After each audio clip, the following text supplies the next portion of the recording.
నమస్తే అండి. మన journey with Sai all tips ఛానల్కి స్వాగతం, సుస్వాగతం.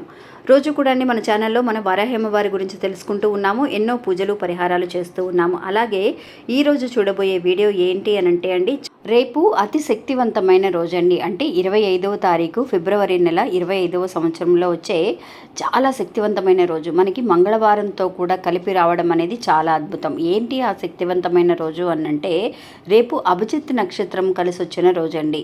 అంటే అభిజిత్ నక్షత్రము అనేది మనకి ఎలాంటి సమయంలో వస్తుందో అలాంటి సమయంలో కనుక మనం ఈ చిన్న పరిహారాన్ని చేస్తే కనుక మనకి ఎన్ని సమస్యలు ఉన్నా కూడా ఆ శ్రీకృష్ణ భగవానుడు మనల్ని కాపాడతాడు అనేది ఒక ఐదీకంగా చెప్పబడుతుంది. ఇంకా ఆ సమయం ఏంటి, అటువంటి అభిజిత్ సమయంలో మనం ఏం చేయాలి అనేది ఈరోజు చూద్దాం. ఇంకా వీడియోలోకి వెళ్ళడానికి ముందుగా మన ఛానల్ని ఎవరైతే కనుక కొత్తగా చూస్తున్నారో వాళ్ళు ప్లీజ్ సబ్స్క్రైబ్ చేసుకోండి ఫ్రెండ్స్. మీకు వీడియో నచ్చితే కనుక ఒక చిన్న లైక్ చేసి సపోర్ట్ చేయండి. మీ ఫ్రెండ్స్ అందరికీ కూడా షేర్ చేయండి. మనకు తెలిసిన స్వామీజీ ఒక ఆయన ఉన్నారండి. ఆయన జ్యోతిష్యం చెబుతూ ఉంటారు. వశీకరణ 100% చేస్తూ ఉంటారండి. ఆయన పేరు సుబ్రహ్మణ్యరాజు గారు. ఆయన కాంటాక్ట్ నెంబర్ 9347293375 అండి. మీకు ఎలాంటి సమస్యలు ఉన్నా కూడా కొన్ని పూజల ద్వారా వెంటనే ఆయన మీ సమస్యలకి పరిష్కారాన్ని తెలియజేస్తూ ఉంటారు. అంతేకాకుండా ఆయన చెప్పింది చెప్పినట్టుగా జరుగుతూ ఉంటుంది. ఒక్కసారి ఆయనకి కాల్ చేయండి. ఇంకా వీడియోలోకి వెళదామండి. రేపు అంటే 25వ తారీఖు మంగళవారం నాడు మనకి ఈ అభిజిత్ నక్షత్రం అనేది కలిసి రావడం జరుగుతుంది. అంటే ఇలాంటి అభిజిత్ నక్షత్రం అంటే ఏంటి అని అంటే కనుక మనకి నక్షత్రాలు మొత్తము కూడా 27 నక్షత్రాలండి. ఈ అభిజిత్ నక్షత్రం అనేది 28వ నక్షత్రంగా పరిగణించబడింది. మనకి ఆ శ్రీకృష్ణ భగవానుడు ఆయన ప్రత్యేకంగా ఆయనకి ఎలాంటి ఒక విషయంలో అయినా సరే ఇలాంటి అభిజిత్ నక్షత్ర సమయంలోనే ఆయన మంచి పనులు చేయడం, విజయవంతమైన విషయాలను సాధించడం అనేది జరుగుతుంది. అందువల్ల అలాంటి సమయం అనేది ఫస్ట్ ఎవ్వరికీ కూడా అభిజిత్ నక్షత్రం ఉన్న సమయం అనేది ఎవ్వరికీ తెలియదండి. ఇప్పుడు పోను చాలామంది కూడా ఇలాంటి అభిజిత్ నక్షత్రం వచ్చే సమయంలో చేసి పరిహారాలను చేయటం వల్ల అనేక రకాల ఉపయోగాలు పొందుతున్నారు అనేది కూడా మనం తెలుసుకోగలుగుతున్నాం. రోజు కూడా అండి మనకి ఇంకొక విషయం కూడా, అభిజిత్ ముహూర్తం అనేది మనకి రోజు ఉంటుంది. అభిజిత్ ముహూర్తం అనేది ఉదయం 11:45 నుంచి 12:15 వరకు, అంటే అరగంట సేపు రోజు కూడా మనకి అభిజిత్ ముహూర్తం అనేది ఉంటుంది. అలాంటి సమయంలో కనుక మనం దీపారాధన చేస్తే చాలా మంచిది. ఇంకా అలాంటిది అభిజిత్ నక్షత్రం అనేది మనకి నెలకి ఒకసారో 2 సార్లు ఆ సమయాన్ని బట్టి మనకు వస్తూ ఉంటుంది. అటువంటి సమయంలో కనుక మనం ఈ చిన్న పరిహారాన్ని మనం చేయగలిగితే నిజంగా చాలా సమస్యల నుంచి మనం బయటపడవచ్చండి. అంటే ఇలాంటి సమయంలో మనం ఒకే ఒక సమస్య గురించి మాత్రమే కాకుండా మనకి ఎలాంటి కష్టాలున్నా కూడా మనసు విప్పి భగవంతుడితో, ఆ శ్రీకృష్ణ భగవంతుడితో చెప్పవచ్చు అనమాట. ఇంకా ఆ అభిజిత్ నక్షత్ర సమయం ఏంటి అని అంటే రేపు అండి. అంటే 25వ తారీఖు మంగళవారం ఫిబ్రవరి నెలలో వచ్చే ఈ అభిజిత్ నక్షత్ర సమయం అనేది రేపు సాయంత్రం 6:18 నుంచి 6:42 అండి. అంటే ఈ 24 నిమిషాలు మాత్రమే ఈ అభిజిత్ నక్షత్రం అనేది ఉంటుంది. చాలా శక్తివంతమైన నక్షత్రం అండి. ఇలాంటి సమయంలో అంటే రేపు సాయంత్రం ఇప్పుడు చెప్పిన ఈ సమయంలో అండి మీరు ఇంట్లో ఉండి దీపారాధన చేయటం అనేది చాలా ప్రాముఖ్యమైన ఒక విషయం. అంటే 2 నెయ్యి దీపాలను వెలిగించండి.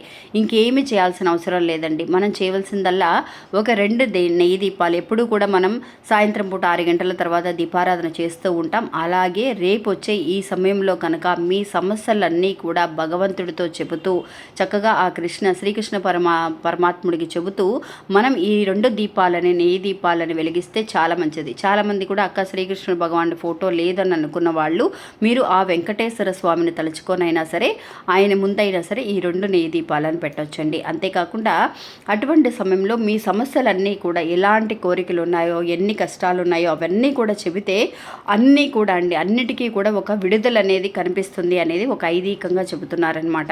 అందువల్ల ఇలాంటి సమయంలో చక్కగా మీరు పూజ గదిలో 2 దీపాలను వెలిగించుకొని చక్కగా వెంకటేశ్వర స్వామికి సంబంధించిన మంత్రాలు కానీ, ఆ శ్రీకృష్ణ భగవంతుడికి సంబంధించిన మంత్రాలు కానీ మీరు ఏదైనా సరే పఠించవచ్చు. ఇంకా అండి ఆ సమయంలో మీరు ఏం చేస్తారనంటే, అంటే ఈ అభిజిత్ నక్షత్రం ఉన్న సమయంలో మీరు ఏం చేస్తారనంటే మీ గుమ్మం ముందు మీరు ఒక చిన్న మీ ఇంట్లో బెల్లం ఉంటే కనుక, మామూలు బెల్లం ఉంటుంది కదా, ఆ బెల్లాన్ని చక్కగా పొడి చేసేసి గుమ్మం ముందు చల్లేసి అలా ఉంచేసేయండి. ఎందువల్ల అలా చల్లుతున్నాము అని అంటే ఒక తీయటి విషయాలు మన ఇంట్లోకి రావాలి అని కానీ, లేదంటే కనుక గుమ్మంలో మనకి మూగ జీవరాశులు ఏవైతే ఉన్నాయో అంటే చీమలు కానీ లేదంటే కనుక ఏదైతే గుమ్మం ముందు తిరుగుతూ ఉన్నాయో అవి తింటే కనుక వాటికి ఒక అన్నదానం లాగా చేసిన పుణ్యం అనేది మనకు వస్తుందండి. అన్నాన్ని దానం చేస్తే ఎంతైతే పుణ్యం వస్తుందో అలాంటి దానం అనేది మూగ జీవరాశులకి చేస్తే కనుక ఇంకా పుణ్యం అనమాట. ఇలాంటి అభిజిత్ నక్షత్ర సమయంలో కనుక అలా చేసేటప్పుడు అండి మీరు